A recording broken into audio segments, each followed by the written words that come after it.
جماعتوں تنظیموں کے لیے اور مختلف مسالک کی طرف نسبت رکھنے والوں کے لیے کوئی پیغام نہیں ہے کیا؟ جو اپنی اپنی تنظیمیں رکھتے ہیں، اپنی جماعتیں رکھتے ہیں، اپنے حلقے رکھتے ہیں، ان کا کام یہی ہے کہ وہ آپس میں موحد اور مشرک و مسلم و کافر کی طرح جنگ کریں، جن کی جنگ پر بھی پابندی قرآن لگا رہا ہے اور کہتا ہے کہ بھئی جنہوں نے تمہیں وطن سے بے وطن نہیں کیا اور مذہبی بنیاد پر تم سے جنگ نہیں کی، ان سے جنگ کی کوئی معنی نہیں ہے، ان کے ساتھ اچھا سلوک کرنا ہے۔ قرآن یہ کہہ رہا ہے اور دیکھا یہ جا رہا ہے کہ ایک مسلک والے دوسرے مسلک والوں کو برداشت نہیں کرتے، ایک فرقے والے دوسرے فرقے والوں کو برداشت نہیں کرتے، ایک جماعت والے دوسری جماعت کو برداشت نہیں کرتے، اور نوبت یہاں تک پہنچی کہ ایک جماعت کے افراد آپس میں بکھرتے ہیں تو ایک دوسرے کو برداشت نہیں کرتے۔ خوب یاد رکھیے کہ جو فتنہ ایک عرصے سے مرکز نظام الدین کے اندر بیٹھنے والوں اور کئی دہائیوں سے کام کرنے والوں کے درمیان کھڑا کیا گیا، اور خاص طور پر پوری دنیا میں اس کو امارت اور شورا کے اختلاف کا نام دیا گیا، ظاہر ہے کہ سوائے دھوکے کے اور سوائے غیر شرعی فہم کے اور غیر شرعی اقدام کے یہ کچھ نہیں۔ جو باتیں بھی چلائی گئیں اور اس طرح چلائی گئی کہ جو عامی لوگ ہیں جن کو کچھ پتہ ہی نہیں شرعی احکام کا، ان کی زبانوں پر اگر آپ دیکھیں کہ اختلاف کیوں ہے دو جماعتوں میں، ایک جماعت کے دو دھڑوں میں، تو کہیں گے امارت و شورا، امارت و شورا۔ یعنی اختلاف اس لیے ہے کہ ایک طرف امارت کی بات کہی جا رہی ہے اور ایک طرف شورا کی بات کہی جا رہی ہے، اس لیے دو دھڑے بن گئے ہیں، دو فرقے بن گئے ہیں، ان کے درمیان اختلاف ہے۔ ظاہر ہے کہ یہ کون سے لوگ ہیں جو اس بنیاد پر اختلاف کر رہے ہیں؟ ظاہر ہے کہ ان کا نہ قرآن سے تعلق ہے، نہ حدیث سے تعلق ہے، نہ سیرت سے تعلق ہے، نہ اسلامی فقہ سے تعلق ہے۔ یہ سیاست باز ہیں، یہ مجرم ہیں، یہ وہ لوگ ہیں جو اسلام کی تصویر بگاڑنے پر تلے ہوئے ہیں، یہ قرآن کی غلط تشریح کرنے پر لگے ہوئے ہیں۔ بالکل صاف بات ہے، قرآن بھی کہتا ہے، حدیث بھی کہتی ہے، ہر جماعت کے لیے امیر۔ یہ سیاست باز ہیں، یہ مجرم ہیں، یہ وہ لوگ ہیں جو اسلام کی تصویر بگاڑنے پر تلے ہوئے ہیں، یہ قرآن کی غلط تشریح کرنے پر لگے ہوئے ہیں۔ بالکل صاف بات ہے، قرآن بھی کہتا ہے، حدیث بھی کہتی ہے، ہر جماعت کے لیے امیر ہونا چاہیے۔ یہاں تک کہ سفر میں اگر کچھ لوگ جا رہے ہیں تو انہیں بھی اپنا ایک امیر منتخب کرنا چاہیے،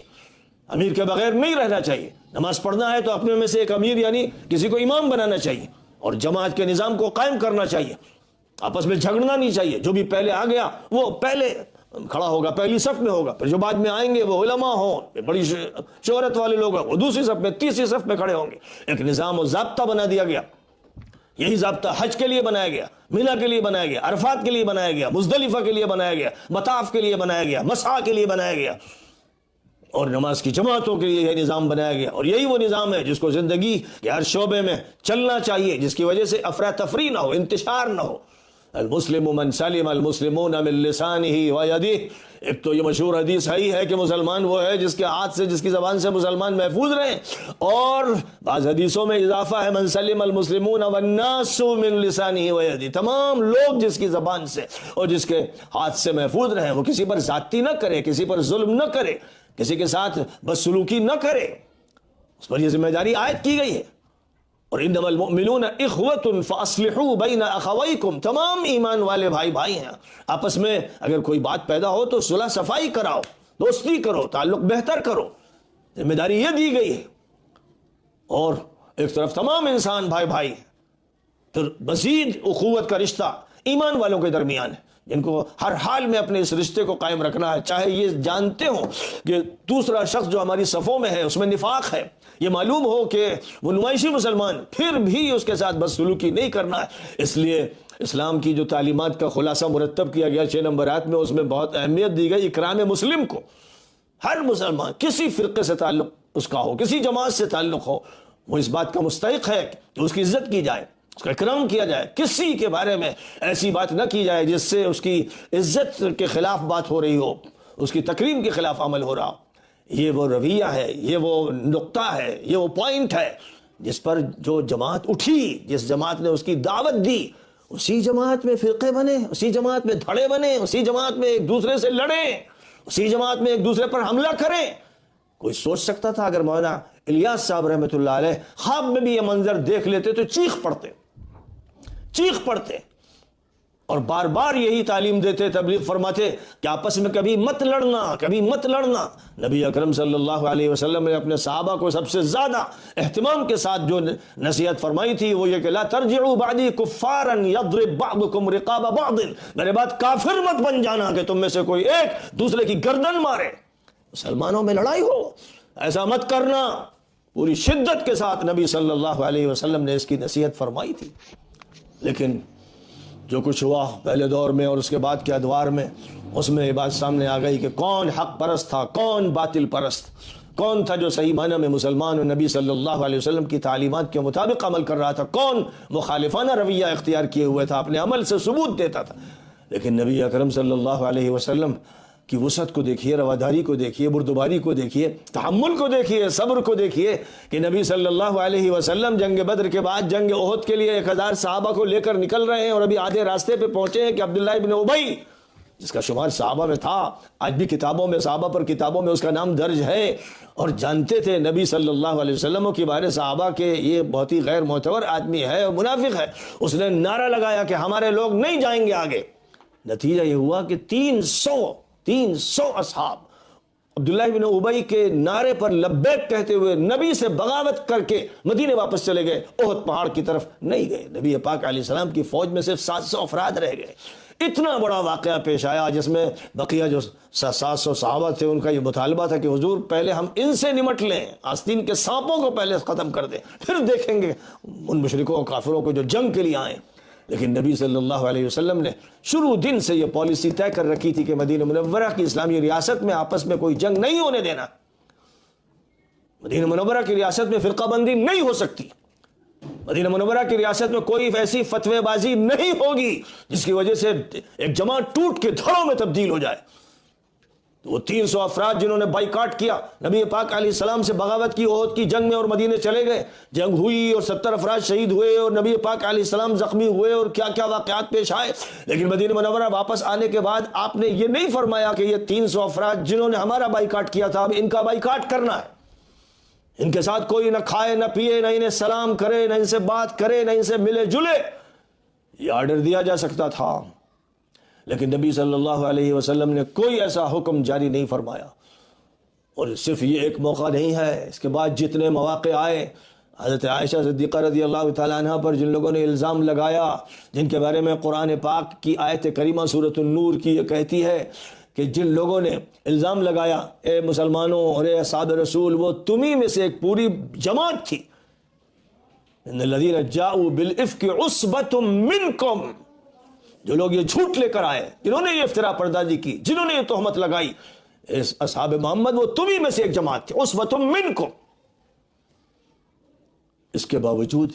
ان کا بھی بائیکاٹ نہیں ہوا، ان کو بھی الگ نہیں کیا گیا، ان پر بھی ڈنڈے نہیں چلائے گئے۔ قرآن کا جو حکم تھا کہ جو قذف کا یعنی باقاعدہ مرتکب ہوا تو اس نے تہمت لگائی، بدکاری کی اور وہ تہمت ثابت بھی ہو گئی، تو اس پر جو قرآن کا حکم تھا کہ 80 کوڑے لگائے جائے وہ لگوائے گئے، وہ 3 صحابہ پر لگائے گئے۔ لیکن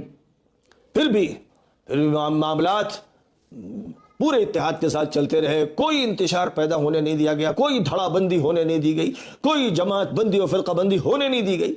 اور امارت اور شورا کے نام پر 2 دھڑوں میں تبدیل ہونا سوائے جہالت کے اور سوائے ظلم کے اور سوائے غلط اقدام کے اور کچھ نہیں۔ امیر کا حکم ہے، بغیر امیر کے امت نہیں رہ سکتی۔ حضرت عمر بن الخطاب رضی اللہ تعالیٰ عنہ نے ایک موقع پر تقریر کرتے ہوئے یہ بات ارشاد فرمائی تھی کہ لا اسلام الا بجماعہ ولا جماعت الا بامارہ ولا امارت الا بطاعہ۔ اسلام بغیر اجتماعی نظام کے نہیں چلتا ہے، اور اجتماعی نظام بغیر امارت کے نہیں چلتا ہے، اور عمارت بغیر اطاعت کے قائم نہیں ہو سکتی ہے۔ تو اسلام کے لیے اجتماعی نظام کی ضرورت ہے، اسلام کی دعوت کے لیے بھی، تبلیغ کے لیے بھی، تعلیم کے لیے بھی، تربیت کے لیے بھی، اس کے تمدن کے لیے بھی، اس کے معاشرے کے لیے بھی ایک اجتماعی نظام چاہیے، اجتماعیت چاہیے، جوڑ چاہیے، اتحاد چاہیے، آپس کا تعلق چاہیے۔ اور پھر اس کے لیے ضروری ہے کہ کوئی ایک امیر ہو، ضروری ہے کہ مسلمانوں کا خلیفہ ہو، مسلمانوں کا امیر ہو، ان کا کوئی ذمہ دار ہو۔ اس کے لیے امیر کا لفظ استعمال کیا گیا، اور بہت سو کا تذکرہ ہوا تو ان کے لیے اولو الامر کا لفظ استعمال کیا گیا، عمرا کا لفظ بھی استعمال کیا گیا، اور اس کی اتنی پابندی کرائی گئی کہ اگر تم 2-3 بھی ہو اور کہیں سفر پہ بھی جا رہے ہو تو اپنے میں سے ایک کو امیر منتخب کرو۔ لہذا امیر کا ہونا یہ شرعی طور پر فرض قرار دیا گیا. اس کے بغیر اسلام کا صحیح تصور اور عمل نہیں ہے. اور اگر امیر نہیں ہے تو اس کا مطلب پھر یہ ہے کہ پھر ایک فوضا ہے، ایک انارکی ہے، ایک انتشار ہے. اب امیر سے کہا گیا، اور امیر سے جو بھی قریب ہیں، معتمد علیہ ہیں، ان سب سے کہا گیا کہ وَأَمْرُهُمْ شُورَىٰ بَيْنَهُمْ.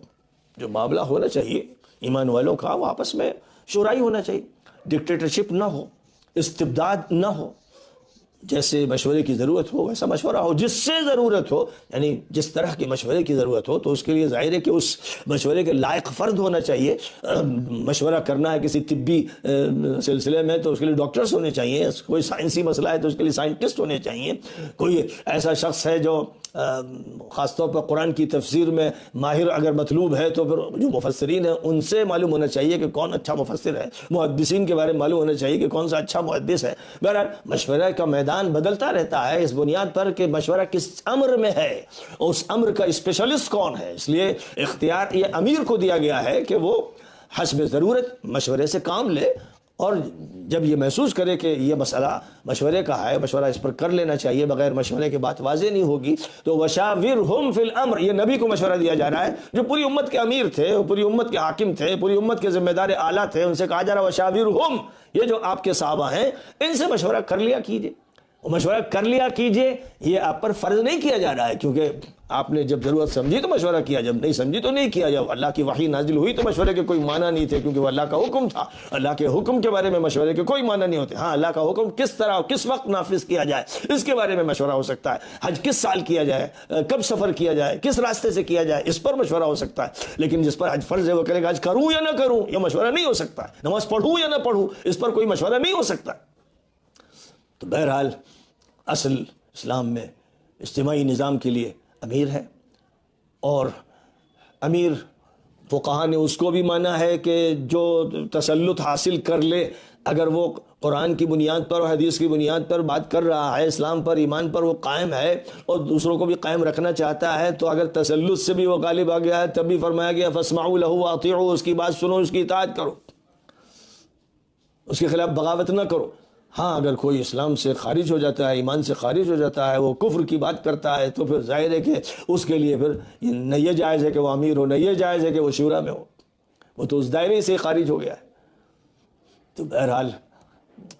پوری تاریخ اسلامی جو ہے، اس تاریخ اسلامی کو نبی پاک علیہ الصلوۃ والسلام نے روشنی عطا فرمائی تھی، جس پر جس نے چاہا عمل کیا، جس نے چاہا عمل نہیں کیا. لیکن نبی صلی اللہ علیہ وسلم کی عمارت کے تحت جو بھی مدینہ منورہ میں موجود تھے، ان میں منافق بھی تھے، ان میں مخلص بھی تھے، اچھے بھی تھے، برے بھی تھے، سب طرح کے لوگ تھے، وہ مسلمان تھے، اور وہ سب لوگ نبی پاک علیہ السلام کے پیچھے نماز بھی پڑھتے تھے، عیدین کی اور جمعے کی، اور جو اپنے اپنے محلوں میں 5 وقتہ پڑھتا تھا وہ وہاں پڑھ لیتا تھا، ورنہ وہ مسجد حاضر ہوتا تھا، نبی پاک علیہ السلام کے پیچھے نماز پڑھتا تھا، خطبہ سنتا تھا. اور اس میں ہر طرح کے لوگ تھے. نبی پاک علیہ السلام کی تقاریر بھی اس کو واضح کرتی تھی کہ جو آپ جن کو مخاطب کر رہے ہیں ان میں ہر طرح کے لوگ ہیں، اور آپ ان کی ہدایات کی بات کر رہے ہیں، لیکن کوئی بات بھی انتشار کی نہیں، کوئی بات ایسی نہیں جس سے لوگوں میں پھٹن ہو، کوئی بات ایسی نہیں کہ جس سے فرقوں میں لوگ بٹ جائیں، کوئی بات ایسی نہیں جس سے محلے ٹوٹ جائیں، ایسی کوئی بات نہیں. ہر حالت میں اس کا حکم کہ آپس میں تمہیں مل کر رہنا ہے، کیونکہ قرآن کا صریح اور قطعی حکم ہے وَأَنَّ هَٰذِهِ أُمَّتُكُمْ أُمَّةً وَاحِدَةً، یہ امت واحد ہے،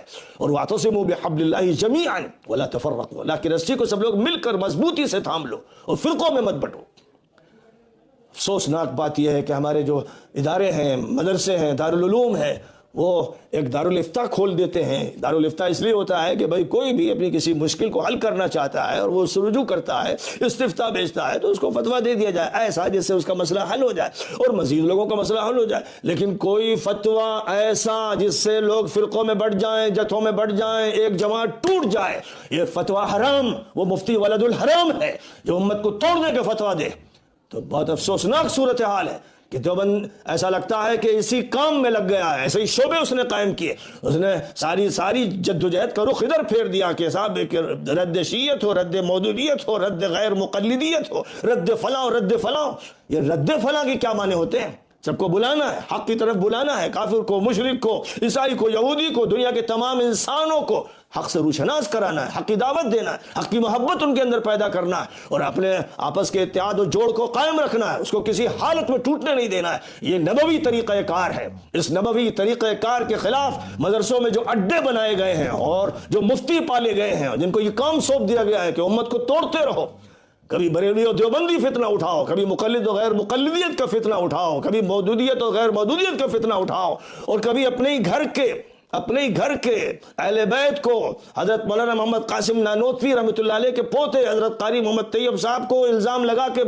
مدرسے سے نکالو، ان کے خلاف فتوی بازی کرو،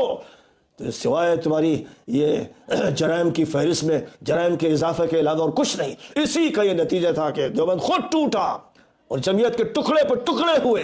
اسی کا یہ نتیجہ تھا کہ اسی نفسیات نے، اسی زہریلی ذہنیت نے، اور اسی طرح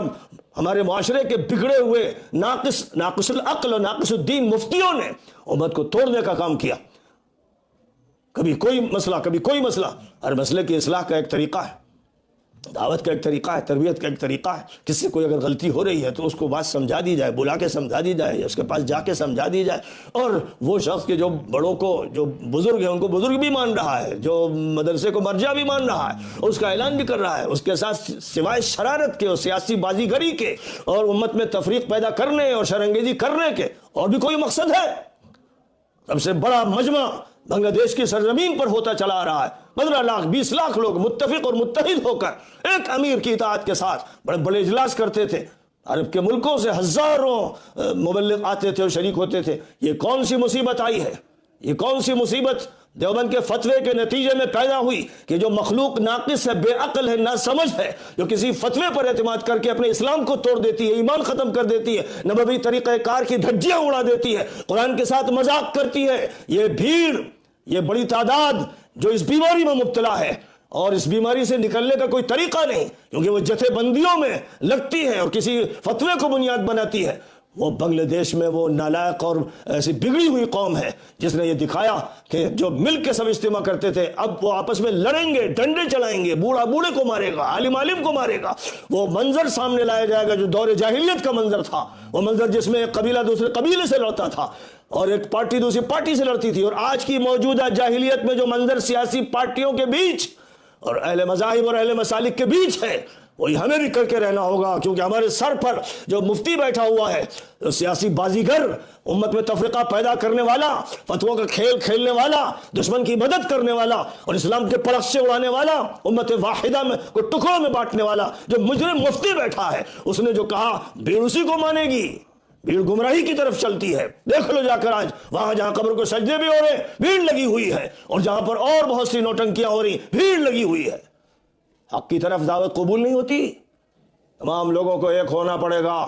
پوری امت کو متحد ہونا پڑے گا، قرآن کی طرف رجوع کرنا پڑے گا۔ نبی پاک علیہ الصلوۃ والسلام کا جو طریقہ کار تھا، آپ کی جو سیرت تھی، جو اصل حجت ہے، مدینہ منورہ میں جس طرح تمام مسلمانوں کو آپ نے جوڑ کر رکھا، بگڑے ہوئے لوگوں کو بھی جوڑ کر رکھا، منافقوں کو بھی جوڑ کر رکھا، جس طرح آپ نے طریقہ کار اختیار کیا، اگر کام نبیوں کا ہے، انبیاء کی دعوت ہے، تو پھر ظاہر ہے کہ خلطے ببس مت کرو، جھوٹ مت بولو۔ اگر یہ نبی کی دعوت ہے جس کو لے کے چل رہے ہو تو کسی نام سے فتنہ مت کرو، جو نام فتنے کا ذریعہ بنے اس نام کو زمین میں دبا دو، اس کو دریا میں پھینک دو۔ کسی حالت میں امت میں فتنہ پیدا نہیں ہونے دینا ہے، پوری امت ایک ہے۔ آج یہ بات سرزمین شام پر کہی جا رہی ہے، اور جو سرزمین شام کا اس وقت فاتح ہے وہ یہ کہہ رہا ہے کہ ہم کسی کے ساتھ بھی ظلم نہیں ہونے دیں گے۔ ہم نے افعام کا اعلان کر دیا ہے، جنہوں نے ہم پر مظالم کیے تھے، جیسے نبی نے فتح مکہ کے موقع پر انہیں معاف کیا تھا، ہم بھی معاف کرتے ہیں۔ ہاں، کسی کا حق ہوگا جو بندگان خدا میں سے کسی بندے کا ہوگا، وہ حق اس کو دلایا جائے گا، اور جو اللہ کی طرف سے قانونی تقاضے ہوں گے وہ تقاضے پورے کیے جائیں گے۔ تو بہرحال جو صورتحال ایک ایسی جماعت کی بنائی جا رہی ہے شیطانی ایجنٹوں کے ذریعے، مجرموں کے ذریعے، اسلام کو نقصان پہنچانے والوں کے ذریعے، بنگلہ دیش کی سرزمین پر اگر کسی ہندو کو بلا وجہ سے چھیڑا گیا، ستایا گیا تو یہ جرم ہے۔ ہاں، کسی ہندو کو بھی نہیں چھیڑا جا سکتا ہے، جس نے تم پر ظلم نہیں کیا، تم اس پر کوئی ظلم نہیں کر سکتے، کوئی ذاتی نہیں کر سکتے۔ یہ خبریں کبھی کبھی آتی ہیں اور میڈیا کہتا ہے کہ وہاں پر ہندوؤں پر ظلم ہو رہا ہے یا کوئی مندر توڑا جا رہا ہے، ہرگز ہرگز یہ جائز نہیں ہے، یہ قطعاً حرام ہے۔ بنگلہ دیش کی حکومت کو اور ان کے لوگوں کو معلوم ہونا چاہیے کہ ان کو قرآن یہ حکم دیتا ہے کہ ہر انسان کا خیال رکھو اور عدل و انصاف سے کام لو، کسی پر زیادتی نہ ہونے دو۔ جس نے تم سے جنگ نہیں کی، پرامن زندگی گزارتا ہے، وہ ہندو ہو یا جینی یا بدھسٹ ہو، کسی بھی مذہب کا ماننے والا ہو، اس کی زندگی کی حفاظت کرو، اس کی مال کی حفاظت کرو، اس کی عزت کی حفاظت کرو۔ یہ ذمہ داری دی گئی ہے مسلمانوں کو۔ جو اس کے خلاف کرتے ہیں وہ ظالم و مجرم ہے۔ اور پھر بات یہاں تک پہنچے کہ وہ جماعت جو بات کرتی ہے کلمے کی اور علم کی، اللہ کے راستے میں نکلنے کی اور ذکر الہی کی، اور اس کی مشقیں کراتی ہے، اسی ماحول میں لوگوں کو رکھتی ہے، وہ آپس میں غنڈہ گردی کرے، وہ آپس میں ایک دوسرے کو مارے، وہ پاگل ہو جائے۔ کس نے پاگل بنایا؟ کس نے؟ تحقیق اس کی ہونی چاہیے کہ یہ پاگل پن کیسے پیدا ہوا۔ ظاہر ہے کہ سب کو پلٹ کر آنا ہے اور قرآن کی طرف رجوع کرنا ہے، نبی پاک علیہ السلام کی سیرت پر، کیونکہ ادھر ادھر سے حدیثیں لاتے ہیں، احاد حدیث، حضور نے یوں فرمایا فلاں کا یہ بائیکاٹ کرو، فلاں کا یہ معاملہ کرو۔ نبی نے کیا کیا؟ مدینہ منورہ کی سوسائٹی کو کس طرح چلایا؟ یہ حجت ہے۔ اس ماحول کے خلاف جو حدیثیں نقل کی جاتی ہیں ان کو کہیں الماری کی فائل میں رکھ دو، وہ خلاف ہے نبی کے طریقے کے، قرآن کے طریقے کے خلاف ہے۔ اس لیے امت کو نقصان مت پہنچاؤ۔ ابھی آیت کریمہ پڑھی گئی کہ اللہ تعالیٰ سے یہ دعا کر رہے ہیں، ربنا لا تجعلنا فتنة للذین کفروا، اے اللہ کافروں کے لیے ہم کو فتنہ نہ بنا دے، آزمائش کا ذریعہ نہ بنا دے کہ وہ کافر یہ کہے کہ یہ ہے مسلمان، یہ ہے مبلغ، یہ ہے ان کے پریچر، یہ ہے ان کے مشنری، ایسے غنڈے، ایسے بدماش، بوڑھوں کو مارنے والے، ڈنڈے چلانے والے، اور اپنے مرکز اور اپنی جگہ کے بارے میں جھگڑا کرنے والے، کس کا جلسہ پہلے ہوگا، کس کا جلسہ بعد میں ہوگا، ان بنیادوں پر لڑنے مرنے والے یہ مسلمان ہیں، یہ مومن ہیں۔ شرم آتی ہے اسلام کو اور ایمان کو کہ ایسے لوگ اسلام اور ایمان کی طرف نسبت کریں۔ تم نسبت کرو اپنی جھگڑوں کی طرف، فتنوں کی طرف اور فرقوں کی طرف نسبت کرو۔ رہ گیا وہ ادارہ جو امت میں یہی کام کر رہا ہے، بر صغیر میں ٹھیکہ لیا ہے اس نے امت کو توڑنے کا، پھاڑنے کا، فرقوں میں بدلنے کا۔ اس امت کو توڑنے والے جو مجرم ہیں، جنہوں نے آدھی امت کو تو دیوبندی اور بریلوی کہہ کر پھاڑ دیا، توڑ دیا، ٹکرا دیا، اور مدتوں مناظرے لڑتے رہے اور مسجدیں دھلتی رہیں۔ یہ سارا عمل ظاہر ہے کہ نبوی طریقے کے خلاف، قرآن کے خلاف، اسلام کے صحیح نظام کے خلاف تھا جو اختیار کیا گیا۔ لیکن اب جو ہے دوسروں کے ڈنڈوں نے کچھ سمجھنے کا موقع دیا ہے اور جڑنے کی باتیں ہو رہی ہیں، جڑنے کی باتیں تو اسلام نے سکھائی تھیں۔ ان سے جس نے اختلاف کیا وہ مردود تھا، وہ مجرم تھا، وہ منحوس تھا، جس نے اس جمعیت کو، اس اجتماعیت کو توڑنے کی کوشش کی اور بغاوت کی۔ بہرحال آج